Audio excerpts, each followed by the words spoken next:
तुम्हाला माहित आहे का कंदीपेढ्याचा शोध कुठे आणि कोणी लावला? तर स्वागत आहे तुमचं ओळख महाराष्ट्राची या सिरीज मध्ये। मी आज आलोय शूरवीरांच्या जिल्ह्यात, म्हणजेच राजधानी सातारा येथे 7 ताऱ्यांच्या मध्ये वसलेला आपला हा सातारा जिल्हा। या जिल्ह्याला मी शूरवीरांचा जिल्हा का म्हटलो? कारण इथं जन्माला येणार प्रत्येक पोरग आर्मीत भरती व्हायचं स्वप्न बघतो आणि याच जिल्ह्यात कंदीपेढ्याचा शोध लागला हे तुम्हाला माहित आहे का? तुळजाराम मोदी पेढेवाले 160 वर्षापासून सातारकरांच्या सेवेत असलेले हे दुकान यांनी 100 ते 102 वर्षापूर्वी कंदीपेढ्याचा शोध लावलाय। कंदीपेढा कसा असतो ते इथे येऊन खाल्ल्यानंतरच कळते। महाराष्ट्रातील सगळ्यात थंड हवेचं ठिकाण म्हटलं तर महाबळेश्वर, आणि महाबळेश्वर सुद्धा सातारा जिल्ह्यामध्येच आहे।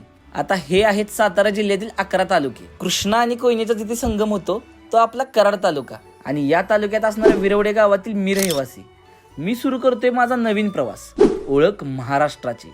मित्रांनो, या प्रवासात मी फिरणार आहे महाराष्ट्रातील प्रत्येक जिल्हा, आणि आशा करतो या प्रवासात तुम्ही सुद्धा माझ्यासोबत असाल। जय महाराष्ट्र।